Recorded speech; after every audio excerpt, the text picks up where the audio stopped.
Very good evening guys. तो आज हम देखेंगे जो हमने चैप्टर स्टार्ट किया था सेल इंजरी, उसका ही नेक्स्ट पार्ट है रिवर्सिबल सेल इंजरी। तो आज हम देखेंगे सबसे पहले कि why are the cells are getting injured, यानी कि सेल इंजर्ड अब हो क्यों रही। सेल इंजर्ड होने का जो मोस्ट कॉमन कॉज है वो है hypoxia. Hypoxia means what? Hypoxia मतलब कि ये कि oxygen decrease in oxygen level, यानी कि सेल को प्रॉपर ऑक्सीजनेशन प्रोवाइड नहीं हो रही है। इसी वजह से सेल क्या हो जाती है, सेल हमारी इंजर्ड हो जाती है। तो हाइपोक्सिया अब क्यों होता है? The cause of hypoxia is ischaemia means decrease in blood supply, यानी कि ब्लड सप्लाई डिक्रीज होने की वजह से हाइपोक्सिया हमें देखने के लिए मिलता है। जैसे ही सेल में हाइपोक्सिया हुआ तो यानी कि सेल इंजर्ड हुई है। सेल इंजर्ड हुई है इसका मतलब क्या? माइटोकॉन्ड्रियल डिसफंक्शन, यानी कि माइटोकॉन्ड्रियल डिसफंक्शन यानी कि प्रॉपरली फंक्शन नहीं हो पा रहा। अगर mitochondria is a lover of oxygen, so mitochondria dysfunction यानी कि माइटोकॉन्ड्रिया प्रॉपरली फंक्शन नहीं करेगी। तो माइटोकॉन्ड्रिया प्रॉपरली फंक्शन नहीं करेगी तो ऑक्सीडेटिव फॉस्फोराइलेशन भी क्या होगा? डिक्रीज देखने को मिलेगा, डिक्रीज होगा, जिसकी वजह से हमें एटीपी का जो फॉर्मेशन है, एटीपी जो है हमारा वहाँ पे यहाँ पे एटीपी भी डिक्रीज होता हुआ दिख रहा है। अब एटीपी डिक्रीज होता है, एटीपी ही डिक्रीज हो गया तो सेल हमारी फंक्शन कैसे करेगी? तो हम आगे देखते हैं कि एटीपी डिक्रीज होने की वजह से सेल में क्या क्या चेंजेस देखने के लिए मिल रहा है, फंक्शन कैसे चेंज हो गए हमारी। तो आइए हम देखते हैं। सबसे पहले एटीपी डिक्रीज हो गया तो हर सेल में, पूरे बॉडी के सेल में रिवर्सिबल पंप लगे हुए हैं जिनका नाम है सोडियम एटीपीएज। जो एटीपी डिक्रीज होने की वजह से वो नॉर्मली होता क्या है, एकदम बेस से मैं बताता हूँ आपको कि नॉर्मली सेल में होता क्या है। जो नॉर्मली सेल होता है हमारा उसमें sodium ATPase, sodium potassium ATPase, ये पंप है हमारा, ये एक एटीपी की यूज़ करके 3 सोडियम को बाहर करता है और 2 पोटेशियम को अंदर करता है। तो ये नॉर्मल सेल की बात है, नॉर्मल सेल की कहानी ऐसी है। लेकिन अभी हमारा सेल इंजर्ड हो गया, माइटोकॉन्ड्रिया डिसफंक्शन में ऑक्सीडेटिव फॉस्फोराइलेशन भी डिक्रीज हो गया, एटीपी भी डिक्रीज है, यानी कि एटीपी नहीं है। तो अब क्या हो रहा है हमारे पास? तो ये सोडियम पोटेशियम एटीपीएस जो पंप है वो बंद हो जाएगा। ये पंप बंद होने की वजह से क्या होता है? सेल के अंदर सोडियम जनरेट होने लगते हैं, सोडियम आयंस जनरेट होने लगते हैं। तो सोडियम आयंस अंदर आ रहे और सोडियम ऑलवेज लव्स वाटर। तो सोडियम क्या होता है? सोडियम अंदर आ जमा हो रहा है और सोडियम को H2O के साथ, यानी कि वाटर के साथ बहुत लगाव होता है। तो जहाँ सोडियम रहेगा वहाँ वाटर आएगी। तो आइए अब बात कर लेते हैं हमें। तो सोडियम पोटेशियम एटीपीएस जो पंप है हमारा, जो कि हमारा डिसफंक्शन अफेक्टेड हो गया अभी। तो अफेक्ट होने की वजह से क्या होता है? हमें इंक्रीज इन्फ्लक्स ऑफ वाटर, यानी सेल के अंदर हमें वाटर इन्फ्लक्सेशन देखने के लिए मिलेगा, यानी कि सेल में हमें वाटर हमें भरता हुआ दिखेगा। तो उसके वजह से हमें सबसे पहले क्या देखने मिलता है? Cellular swelling.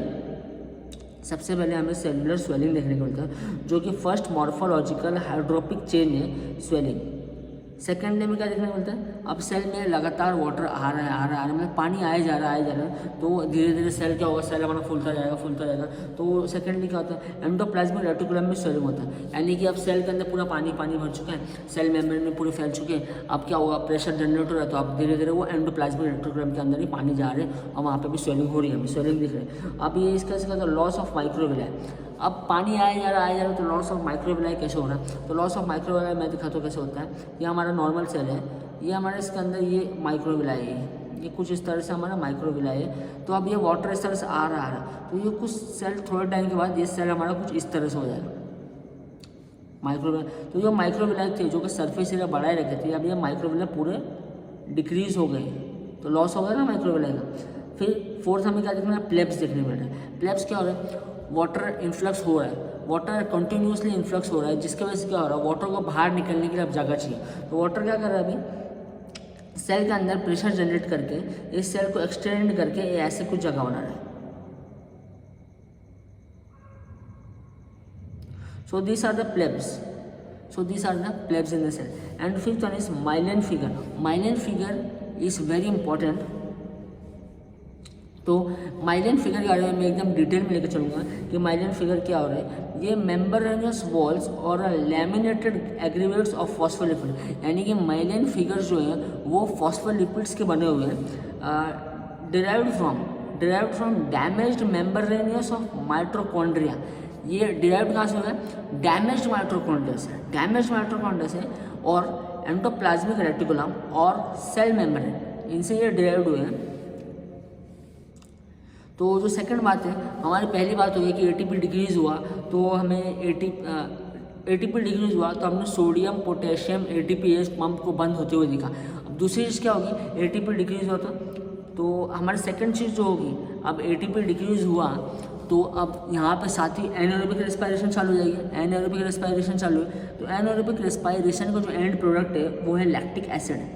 लैक्टिक एसिड का प्रोडक्शन बढ़ जाएगा। जैसे ही लैक्टिक एसिड का प्रोडक्शन बढ़ा तो जो हमारा पीएच है वो डिक्रीज़ हो जाएगा।